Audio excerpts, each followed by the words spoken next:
Welcome back to the Chaplain Study.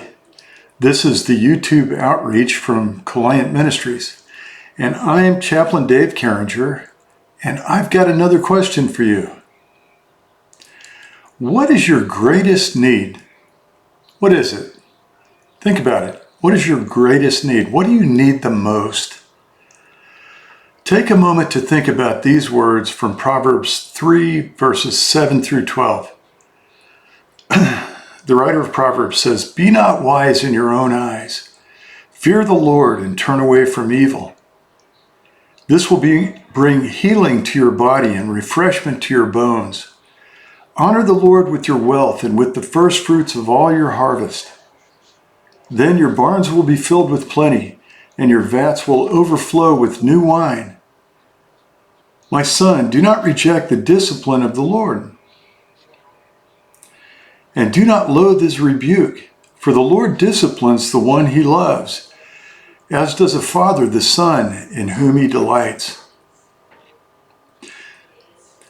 Most of us have experienced the panic at least a few times in our lives. We could not breathe for some reason. We just couldn't get air. We couldn't breathe. Either illness or accident, the actions of others, or our own choices put us in some position where our bodies were deprived of life-sustaining oxygen. I don't know if you've ever experienced that, but I have. My oldest brother and I spent several days one summer in competition to see which of us could hold his breath the longest while we were swimming in the swimming pool. I'm sure my brother won the contest. There's no doubt about that. I remember I was very young. So was he. I remember the struggle to stay underwater in the pool and keep swimming, even though my body desperately needed to surface and breathe. We were children. Without thinking the situation all the way through, we were playing a game with the difference between life and death.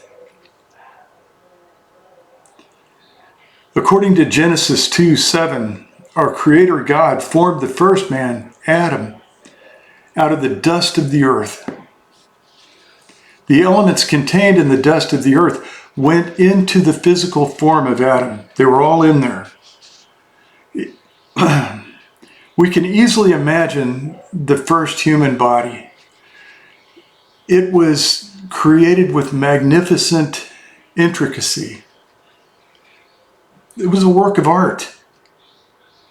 It was formed by our awesome designer to function perfectly with and around the other beautifully engineered, beautifully designed creations occupying the planet Earth.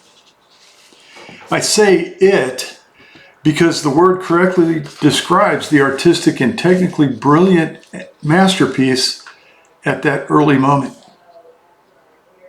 Although all the atoms, molecules, cells, bones, muscles, and organs were there, this body was still just an incredible work of creative genius. It was amazing, miraculous, wonderful, beautiful, but it was still just a thing. Adam didn't become a him until God breathed into his body, and he, Adam, was given life from the Creator. Anyone who hasn't been deprived of oxygen at any time might have a hard time fully appreciating our desperate need for the ongoing breath of life. However, there's someone we all need immeasurably more than we need air. He is, in fact, the very breath of life. The Creator himself is the real source of life. He is the one true God. It is easy for mankind in ignorance to believe that the air we breathe must be our highest priority. That's easy to think that. And I'm not suggesting that oxygen isn't an important thing. I'm not saying that. I'm saying it's not the most important thing. We did not accidentally evolve from ancient cosmic microbes to appear alive briefly on this obscure planet before growing old and dying to return to the unending food chain. That's not true. We're not accidentally evolved from single-cell amoeba, from the Big Bang. The Creator formed Adam in his own image and then made Eve from Adam's rib. They were perfect in design. The author of life gave them life when he breathed into them. They were also given the gift of choice. That's part of another study, but we'll dip into it a little bit here. The enemy used this gift of choice against Adam and Eve to twist their priorities so that they chose to disobey the Creator. And they fell from his perfect design for them when they did that. In that moment of disobedience, Adam and Eve died spiritually. God had warned them this would happen. He told them it was going to happen. But they believed the liar rather than the living God.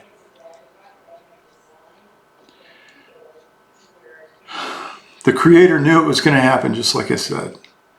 He already had a plan to redeem mankind from sin and death. God himself would come in human form, without failure, without sin. He would live a perfect life and then offer himself in our place. He would take the place of fallen men and exchange his perfect life for their fallen corruption and death. All they would have to do is accept the free gift. In faith, they could choose again. They could be reborn with the perfect breath of life. God himself in the person of Jesus Christ. The fact is that we all need Jesus far more desperately than we need oxygen. That is the truth. A born-again Christian who is permanently deprived of oxygen only dies physically. That same person will freely breathe forever in the paradise prepared for them by God after their physical, earthly clay body returns to the dust from which it was made. It's interesting that while explaining this truth to Nicodemus in John chapter 3, King Jesus used a wind metaphor to describe those born of the Spirit. It would be easy for me to go into a lengthy description correctly ordering our life priorities. I could do that easily. I would tell you that it's essential to place God the Father, Son, and Holy Spirit at the very top of your list. Married people should hold their spouse in second place. Their children and church family would come in third, and their employment family would be fourth, and everybody else would come after that. All of this would be solid and biblically correct instruction. However, I believe God will lead us to correctly order our priorities in every relationship if we understand our desperate need for Him first and place Him above anyone and everything else. Proverbs chapter 3, verse 5 and 6 says, "Trust in the Lord with all your heart and lean not to your own understanding. In all your ways acknowledge Him, and He will make your paths straight." Another version says, "and He will direct your paths." Jesus is the resurrection and the life. That's from John 11, verse 25. Jesus said that. He was talking to Martha after her brother Lazarus died and he was about to bring him back to life.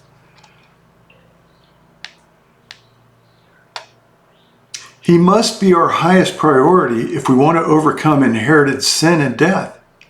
He has to be. Jesus has to be our highest priority. He's the greatest treasure. He's the true breath of life. He will always be there for us. He'll never leave us or forsake us. He'll never push us away when we've taken refuge in Him. He'll never reject us.